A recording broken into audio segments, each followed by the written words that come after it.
All right, hello and welcome back to another episode of Just a Girl from Cleveland. This is episode 139, and the Kansas City Chiefs are once again Super Bowl champions, second year in a row, third in Patrick Mahomes' career. At the young age of 28, he already has 3 rings, which is pretty insane. I am the same age as Patrick Mahomes, and to think that I could have accomplished that much in my life at this point in time feels pretty insane, but he has done it once again, despite all odds throughout the season, all adversity that team faced, lack of talent on, the offensive line and with the receivers. And regardless of all of that, it just didn't matter at the end of the day, because when you have a superstar in Patrick Mahomes, you are in every game no matter what. And it is more clear than ever just what a talent he is, once in a generation, once in a lifetime. So that was an exciting game to watch. I feel like the first 3 quarters were pretty boring and horrible. A lot of mistakes, a little bit of messiness happening throughout the first 3 quarters, but it was a close game throughout. And then when it got down to it in the fourth quarter, things got tied up at the end of regulation. You go into overtime. The first time we got to see the new overtime rules implemented. Initial thoughts on that are I love the way the new overtime has worked in practice based on that game. It felt so much more fair, regardless of which team went first, that both teams were going to get an opportunity to possess the ball in overtime. And then obviously I'll get into the strategies from there when we talk about the game of taking the ball first or not. But in general, it felt so much more fair and made for a really exciting ending. It's funny because they changed that overtime rule after that infamous Bills-Chiefs game that really screwed the Bills over because they did not get the ball in overtime. So they changed the rule, and now Patrick Mahomes is like, okay, fine, change the rule. I'm still going to win anyways. Doesn't matter. And that's exactly what he did. So it's all done. It's all over. But it was a good way to end a very interesting season. This episode, I want to get into a couple of different things before we kind of go into the depths of that game. I want to start with the NFL awards and kind of a recap of that. And that will kind of go along with, this is the episode we're going to do my preseason picks comparison. So what I picked for all of the NFL awards in the preseason, I do an episode every year in usually probably like late August, right before things are about to kick off on all of the preseason NFL or all of the NFL awards. And then I pick all of the division winners as well. So I'm going to go through those. Got some very correct. There's one that I am deeply embarrassed by. Like, I could not be more embarrassed by one of the ones that I picked. So we'll get into that. And then I want to get into obviously a Super Bowl recap. Lots of storylines coming out of the game, so we will talk about it. Okay, so we'll start with the NFL awards. And I'll just go kind of top to bottom from the awards that I have on this list here. So MVP ended up being Lamar Jackson, obviously. I think it was extremely well-deserved in terms of who he was being compared to, especially as it got down to it at the end of the season, like if it was going to be him or Brock Purdy. And I just felt like Lamar Jackson is really a difference maker on his team and was more deserving of that. So I think it was very worthy. I was surprised, though, that he got all of the first place votes except for one first place vote went to Josh Allen. And I felt like that was almost too much of a consensus just for the season he had. Like, usually earlier in the year, there is a clear MVP that it's like, it is going to be this guy, and the votes aren't even usually that crazy. So it was kind of interesting for a year where there was so much controversy over the award that it was pretty clear for the voters that they wanted it to be Lamar Jackson. My preseason pick was Patrick Mahomes. Obviously, regular season for them was not ideal. Very up and down. lacked a lot of receiving talent, offensive line talent, obviously all of the things that kind of plagued them throughout the regular season. And, it still showed up in the playoffs and the Super Bowl, but Patrick was able to overcome it, along with having a really talented defense. So it wasn't the, star-studded Chiefs season that we are used to, where it really puts Patrick Mahomes in this perfect light. So he did not win the award, but I don't hate the pick. That I'm never going to be mad at myself for picking Patrick Mahomes and being wrong about it. I'd be mad the other way if he won and I was like, oh, I should have picked Patrick. So I'm fine with that decision. Offensive Player of the Year. It ended up being Christian McCaffrey. I think this made a lot of sense. He was really in MVP conversations, honestly, down the stretch there at the end of the season. And some could say he was the most valuable player on that 49ers team. I think I would say probably either him or Debo in terms of what they did for that 49ers team this year. So I think that made a lot of sense. I was thinking about this the other day with Christian McCaffrey too, just how exciting it has been for him in San Francisco to have the success he's had, because he had so many years there where he was just injured consistently all of the time, and it just felt like his career was never going to be able to take off in the way people wanted it to, the glimmers you saw before he started getting injured a lot. So I think that's really cool for him that he's been able to have that kind of success. I picked for this one Jamar Chase from the Bengals. Obviously, Bengals picks are tough in any of these awards or division winners, because we did not know that Joe Burrow was going to have the injury-riddled season that he ended up having. So that certainly changed things. So if I would have had that knowledge in the preseason, I'm sure I would have picked differently, but it is what it is. Defensive Player of the Year. This one, I obviously got correct. Finally, after years of picking Myles Garrett to win this award, he has finally won this award. And we got to get into this in a little more detail, obviously, because, gosh, for some reason, there is so much controversy surrounding this, but it's really coming from the Watt camp in general. TJ and JJ tweeting, making comments like crazy.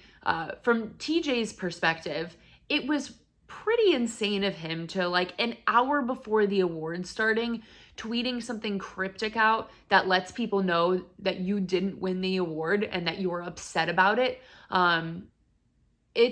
That's just like horrible sportsmanship. It really shows that I genuinely think like how he looks at the other players in this league compared to himself, with just not the same level of respect that I think a lot of players end up showing to each other. I think it's really unfair on a special night when another guy is about to get honored for something, that you're making it all about yourself instead of looking in the mirror being like, what can I do better, or maybe just having some humility to recognize that there's other talented players out there. You're throwing a temper tantrum and spoiling the award for everyone on social media. I thought that was crazy of him to do. I thought it was crazy of the way Steelers fans were reacting to it. I mean, I've gone over this on this podcast so many times. You guys have heard me talk about this so many times. If you follow me on Twitter, you've heard me talk about it. But just using a lot of the very basic metrics to measure TJ versus Myles, like just sacks, and a lot, just any of truly the basic metrics that you can look at from a box score in a game is what TJ is using to say that he is a more impactful player than Myles Garrett, when literally anyone who analyzes the game at a deeper level will tell you the importance of certain edge rushers in this league and the way they impact the game just by their mere presence and the way that other teams are game planning for them. And this isn't even me saying this. This is other players saying this. For example, Micah Parsons was going on shows. He was on Twitter defending Myles Garrett in this situation. And Micah was also up for the award. So he's defending Myles when he was also up for Defensive Player of the Year, saying that you don't understand the way other teams prepare for a Myles Garrett when they go up against him in comparison to a TJ Watt. And that in it of itself is a game-wrecking quality that Miles is having an impact because of the way teams have to structure their offenses to be ready for someone like Myles Garrett. And beyond that, like I've talked about this on here, but you can't just look at sacks because, on any given play, Myles could be getting pressure on the quarterback or, just creating tough situations for the offense without actually getting, a statistical mark in the box score that's showing that he did something on a certain play. And that goes for any player. That's not just Myles. People talked about this in the Super Bowl. Chris Jones was one of the most dominant players in the Super Bowl, and I don't think he recorded a single sack. Now, does that mean he did nothing in that game? Absolutely not. He was plenty impactful in that game. It's just not in some of the metrics that people like to look at. And I find it weird that both TJ and JJ specifically was sharing a lot of those metrics to defend TJ. And I'm just like, why are you guys as NFL players not looking at this at a deeper level like so many other people are?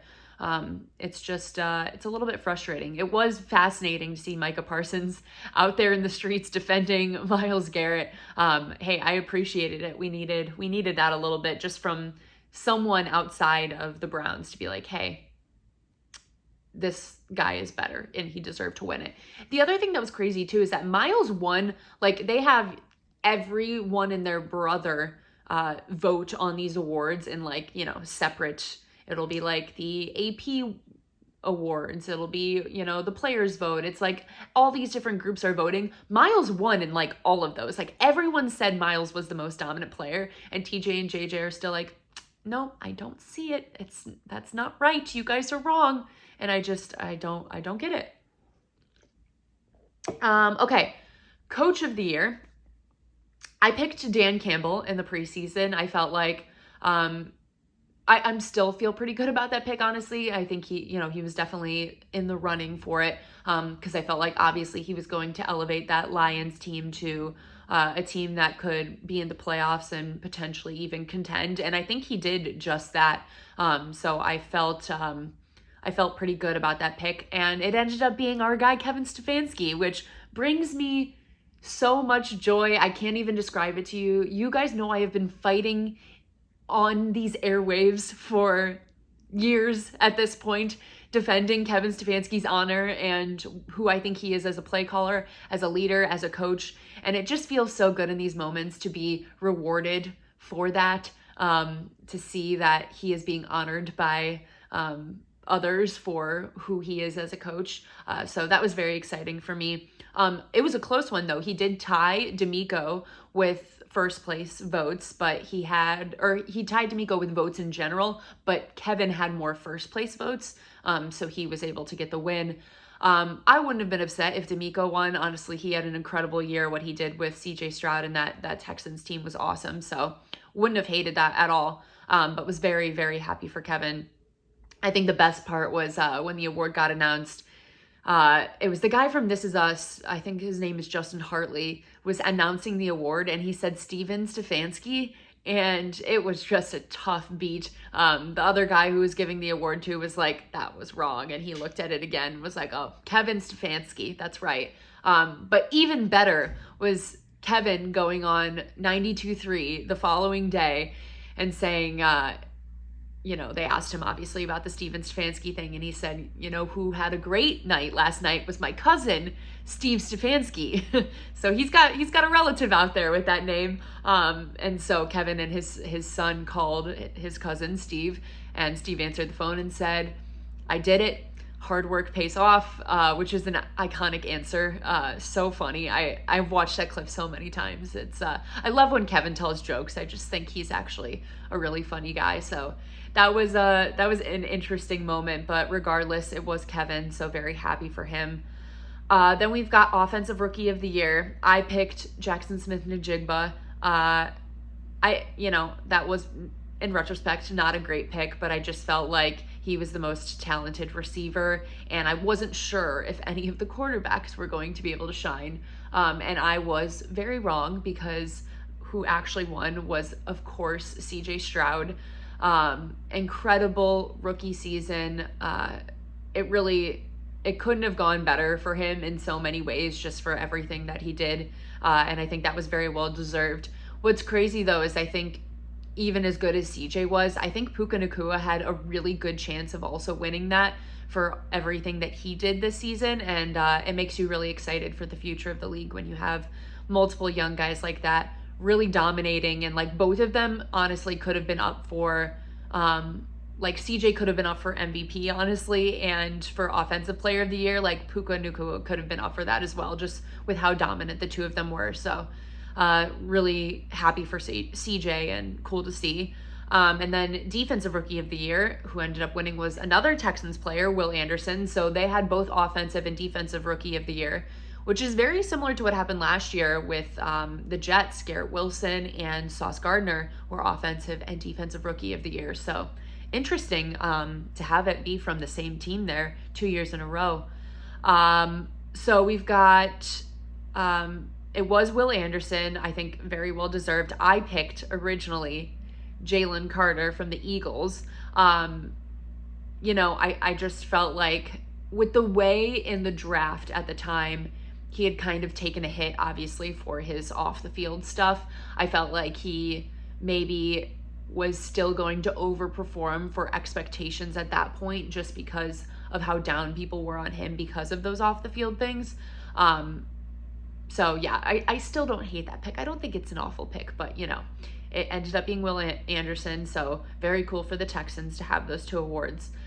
And then the last one, Comeback Player of the Year. It ended up being none other than Browns quarterback Joe Flacco.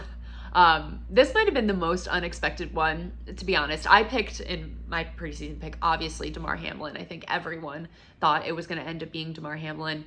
And they ended up picking Joe Flacco. I was in shock, to be honest, when they announced his name. I really felt like they would end up going with Damar. But it ended up being Joe. I think what happened, truthfully, is the way they have the voting now is this kind of like ranked, like you rank 1, 2, and 3. And if someone didn't put Damar at 1, I think that they would just not put him in it at all, because the way they were looking at it was probably for more truly like play on the field comeback player of the year type stuff, like a Joe Flacco or like a Baker Mayfield. So I think Damar probably had plenty of first place votes, but when it came to those second and third place votes, that's probably where he was missing out, because if you didn't put him at 1, it was going to feel weird for you to put him lower, I think, just in terms of probably how you were viewing who should win that type of vote. Joe thanked Cleveland twice in his speech, which was really cool. And all in all, the one award that I didn't do a preseason pick for, but that was also announced, was Assistant of the Year, and Jim Schwartz, Cleveland Browns defensive coordinator, won. Very excited for him as well. So all in all, the Browns won 4 different awards. We had Defensive Player of the Year, Coach of the Year, Comeback Player of the Year, and Assistant Coach of the Year. So big year for people just recognizing what is going on in this organization right now. Obviously, we wish it would translate to some playoff wins. Maybe we should work on that this coming year, but still cool to see those guys get recognized for what they have done. Okay, let's get into the division winners now. These are going to be very interesting. So I'll start with the AFC, then we'll get into the NFC. So the AFC North, I had originally picked the Bengals to win. I obviously ended up being the Ravens. Again, this is similar to the Jamar Chase pick, where I did not know Joe Burrow was going to be going down like this. So I had the Bengals at 1. Obviously, they ended up being in last. You know, it's just one of those things that injuries are really hard to predict. So I can't beat myself up too much for. There's some others that I would beat myself up for more. But that is like the Bengals were going to be a good team if Joe Burrow didn't go down like that. AFC West, I picked the Chiefs and was correct on this. Don't pick against the Chiefs. Never pick against the Chiefs. Don't do it. No matter how many times people tell you to, just don't do it.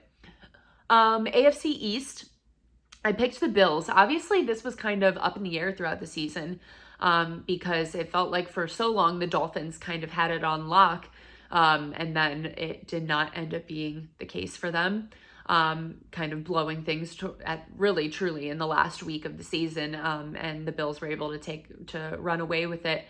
So I was correct on that one, but I don't know if I totally foresaw those two teams being as close as they were throughout. AFC South, I picked the Jags, and it ended up being the Texans, obviously. I don't think I could have pictured what the Texans were able to accomplish this season with CJ and D'Amico, so that was not on my radar at all. And my pick for the Jags, if this would have ended in early November, we're good to go. But that was not the case, and the Jags completely fell apart, so will be interesting to see where they go this offseason and in the future. Then in the NFC, the two I had correct were the NFC North and the NFC West. I picked the Lions and the 49ers in both of those and was correct. I don't think there's too much to say there. I think a lot of people collectively felt good about those two teams. I will say in the NFC North, though, I did not picture the Packers being as good as they ended up being, and I think could be a dangerous team in the future. And then NFC East, I got incorrect. I picked the Eagles. It ended up being the Cowboys. The Eagles is one of the teams I am more fascinated to watch this offseason because, they've got some older players that have been staples of their organizations, could see some retirements, maybe Jason Kelce. And in addition to that, they're just at a weird place where they all year were really not the team that they were supposed to be. And they just kind of have to figure out what direction they're going in at this point. And then the NFC South. This is the pick I am truly so embarrassed by. I am embarrassed to admit it on this show right now. I picked the Panthers to win the NFC South. I wish I should go back and listen to see what my thought process was, what was going through my head at that moment in time. Did I just think Bryce Young was going to be amazing? I have no clue. But that's a tough beat right there. Obviously, it ended up being the Buccaneers.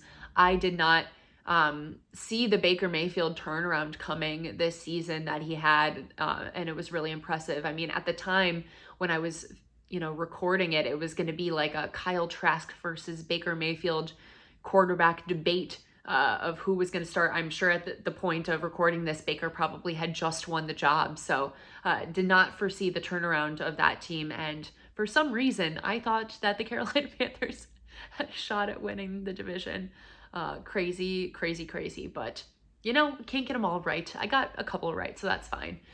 And then obviously I talked about this last episode. My Super Bowl pick was Chiefs versus 49ers, with the Chiefs winning because I said, don't bet against Patrick Mahomes. And I listened to myself and I was right. Don't bet against that man. He finds a way every single time. So it was fun to look back at all of that, just how much can change in a year in just a couple of months, for whether it's injuries or just talent really rising or just being wrong sometimes. And then sometimes you are just right because you believe in the best quarterback in football. So all good stuff there. Okay, Super Bowl recap now. Okay, so a couple of the storylines that came out of this game. One of the big ones early on in the game was when there was that Chiefs fumble in the red zone, and Travis Kelce was not on the field during the play. He was on the sideline, and he got into it a little bit with Andy Reid, and he was shoving him. Andy Reid was a little bit off balance, falling over. The way some people are acting like Travis Kelce killed someone on the sideline is just a testament to how much people can get, when they feel a certain way about a player and they want to run that into the ground. They are just going to run that deep into the ground. And that's how some people feel about Travis Kelce right now. I really did not see the big deal in it at all. People are saying like, oh, this never happens. Like players never disrespect coaches like that.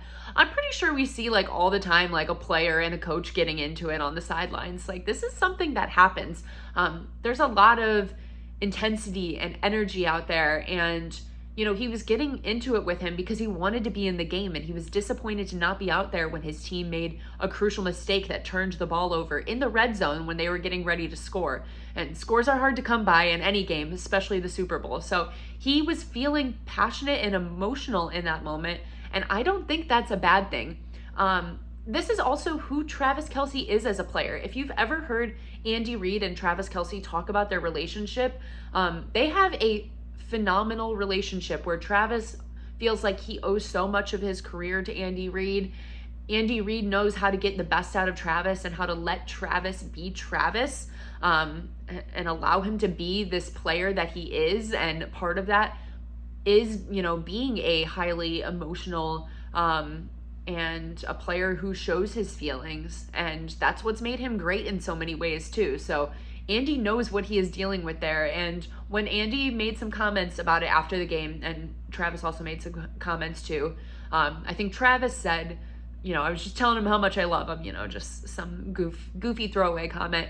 And Andy was saying like, oh, usually I'm like not as off balance. Like I was a little bit off balance, and that's why he got me a little more, but he completely brushed it off too, and it was not a big deal. So I don't understand why so many other people feel the need to make this such a big deal. I'm like, it was not a big deal to those two, so why does everyone else feel like it's the end of the world? I just didn't really understand that. So look, it all worked out. They won the game. It was fine. And those two have been together on this team for a long time now. I think they know their relationship better than the rest of us, and what goes on between the two of them. And I people are saying too, it's like showing a lack of respect that he has for Andy Reid. I think he respects Andy Reid a lot. I don't think that is an issue in any way. It's just we take, these little moments and create bigger things out of them sometimes. Okay, with the game overall then, it felt like, obviously I mentioned the first 3 quarters, pretty boring. There were a lot of punts throughout those first 3 quarters, and it felt like the Chiefs kind of kept screwing themselves over by not getting back to the line of scrimmage after, the first down or maybe even second down, and putting themselves in these tough situations repeatedly, really, second and long, third and long, couldn't really get things going. And it felt like that was a struggle for them throughout the game. And then things obviously got interesting when we came to the fourth quarter and overtime. I think the big story with overtime, obviously, was the new overtime rules and the decision on whether or not to take the ball first or second. First of all, I love that this is even a debate, because it was so clear that the overtime rules were bad before, because it wasn't a debate at all. It was like, yeah, you take the ball first, obviously. And it showed how much the coin toss mattered. So now the fact that it's a debate is a very good thing for the game. I think there's 2 separate pieces of this. One piece is the Niners players after the game making it very clear that this is not something that they practiced or discussed. A lot of the players did not even know the new overtime rules and how it worked and how both teams were going to get a chance with the ball on offense.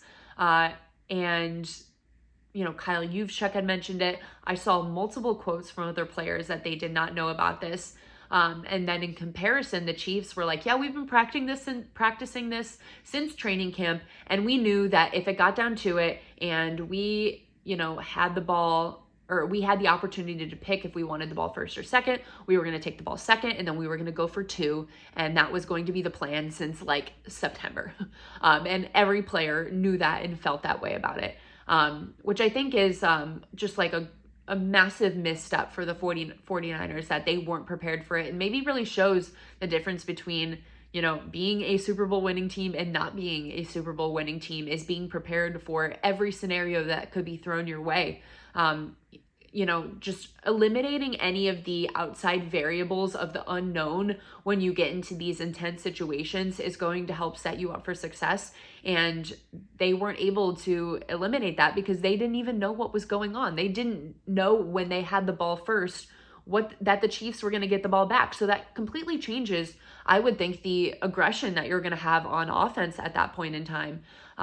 So I felt like that was a huge misstep by Kyle Shanahan and that team. And I think every other team in the league now is looking at at that thinking, we do not want that to be us next year in the playoffs. So they're going to have a plan in place for what happens in the playoffs or the Super Bowl if that ever came up. Then the separate part of that is the debate on, do you take the ball first or second? I am more on the Chiefs side of this, saying I think that you take the ball second, because you have the benefit of all of the information that you got from the offense or the opposing offense on their drive down the field. So whether it is that they scored a field goal, whether it is that they scored a touchdown, whether it is that they punted the ball, you have that information already. So you can play 4 downs all the way down the field. You can play with that aggression that we saw the Chiefs play. They had a 4th down that I don't think they would have gone for had it been had they had the ball first instead. Knowing that they needed to score, they said, okay, we have 4 downs the full length of the field because we need to go down and at least kick a field goal, if not score a touchdown to win. So just, I think having the knowledge of what you exactly need is important. The interesting thing, I think, is the going for 2 point, the argument for going for 2 when you are the second team to go. So let's say 49ers go first, they score a touchdown instead of a field goal. Chiefs go second, they score a touchdown. The argument for them going for 2 there would be that the 49ers would get the ball back with an opportunity to just end it. Because if the 49ers get the ball back and score, it's the old overtime rules and it's game over. So the Chiefs at that point are saying, hey, we have to end this now in order to, be able to say we don't want to give the ball back to the other team. So I think that definitely makes sense in terms of an argument. Kyle Shanahan's argument was that he would want to have that 3rd possession. So if he's going first, he knows he has the ball, the Chiefs get the ball, and then if it comes to that 3rd possession, he knows that his team will get the ball with a chance to win at that point. Which, look, that's not like a horrible argument. It makes sense, but part of me just feels like that's looking too far down the road to the later possession. And it's like you should want to worry about those first 2 that you know for sure are happening. Both teams getting the ball. So like I said, I'm more on the Chiefs and Andy Reid angle of it. I don't think it's like that insane of an argument to feel the way Kyle Shanahan did. Obviously, he spoke with his analytics team and his analytics department, so there is logic and reasoning behind it. I just don't personally think that's the route I would have gone. But, that's what makes, like I said, that's what makes the overtime rules so interesting and so fun for everyone. Okay, so kind of one of the last things I wanted to talk about is like the legacy stuff that's coming from this game. And that's for 2 different people, for Patrick Mahomes and for Kyle Shanahan. I'll start with Shanahan. So I think, people keep talking about how he just has not been able to get it done. And look, I think Kyle Shanahan is a great coach, a great offensive mind, one of the most impactful offensive minds that this league has had in a very long time. And, I think he deserves a lot of respect for that. I just think when it comes down to it, you're always going to be remembered for rings. Like, that's what people are going to look back at with coaches and decide their legacy based on. It's going to be, were you able to get it done in the opportunities when you were in that game or not? And unfortunately, Kyle just has not been able to get it done yet. The good news is he is still young. He still has a lot of time to do it. A lot of people have been giving the comparison that Andy Reid, spent like 20 years before he was able to get one. Like, it took him a long time. And coaches always say that it feels like, a century before you get your first one. And then the pressures kind of comes off and you're able to maybe get a couple more at that point. But for Shanahan, he is still so young and does have time to get it done. At the same time, the bad news is that you are in this league at the same time right now as Patrick Mahomes, potentially the greatest quarterback of all time. And that's going to make things really hard for you for a while to be able to get it done. Do I think he's going to do it at some point? Yes, I think at some point he will be able to to get a ring, and that will really be able to solidify his legacy as one of the most important coaches of this generation. But until then, it's going to be extremely tough when you know you've got that guy over in the other conference, over in the AFC, that's probably going to be there every year. And honestly, if it's not Patrick, there is a gauntlet of teams over in the AFC that are going to make things really, really hard. So we will see. Nothing is guaranteed. Which I guess brings me to Mahomes' legacy in general. I personally think that Patrick Mahomes, at this point, just from pure like watching football, is the greatest football player I have ever watched in my life. I think that it is extremely similar to the Michael Jordan and LeBron argument that people have been making for so many years. And maybe this is why I take the side of Patrick, because I feel in my core the connection to LeBron. Obviously, Michael Jordan and Tom Brady have the rings. They have those accolades to show for in their career at very high numbers that are extremely hard to reach. And then for Patrick and for LeBron, they are the people that are just consistently there, but might not always be winning it. Now, obviously, Patrick still has a lot. He already has 3 rings, and he still has a lot of time left. So he very well could catch Tom Brady. But just in terms of being there, I don't think people give that enough credit. LeBron always got discounted for losing in the finals, but it was like he went to the finals 10 years in a row. And people don't talk enough about how hard that is to do. Michael Jordan missed the playoffs and missed the finals so many times when he wasn't winning those rings, when he was, making it to the NBA finals.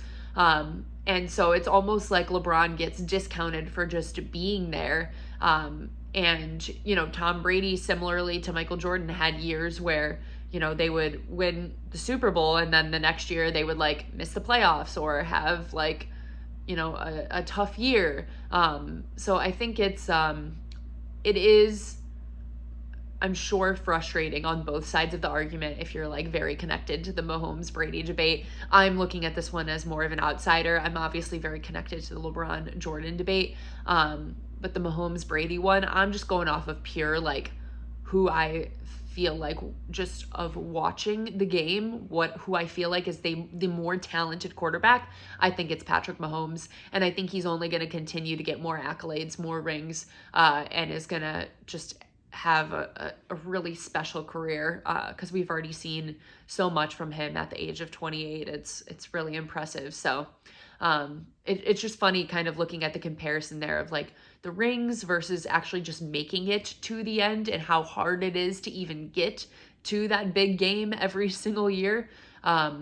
It is uncanny how close and similar those stories are.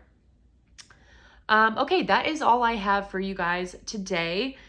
Thank you so much for listening. Thank you so much for following along with me this whole football season. It has been so much fun recording this podcast every Tuesday since, I don't know, August probably. And I have thoroughly enjoyed this season. Excited to, put in some work this off season to continue to bring interesting content to this podcast. And before we know it, we'll have free agency, draft content. We'll get into, training camp over the summer. We'll get into preseason. All that will be here before we know it. And we'll be back in action with football season. I mean, how could I even forget? May, we have the schedule release, my personal favorite day of the year. I can't forget about that. But yeah, it'll be a fun off season of things to talk about. Hopefully the Browns do some interesting things, to give us some good things to talk about. In the meantime, definitely we'll have some Cavs content. I went to the Cavs game last night against the 76ers. They unfortunately broke their win streak, but still really excited about what that team is doing. So we'll have plenty to talk about there. We are a couple weeks away from the Guardians' first game for spring training, so that is coming up soon. So we will use all of that to fill our time until football has returned once again. But thank you guys so much for listening. Please leave a rating or review on Spotify, Apple. Subscribe on the YouTube. Leave me a comment on the YouTube. I would very much appreciate that. You can send any comments, questions, all of that good stuff there. I'd very much appreciate it. Thank you guys for listening. I hope that you enjoyed this football season as much as I did. And until next season, it'll continue to be Go Browns.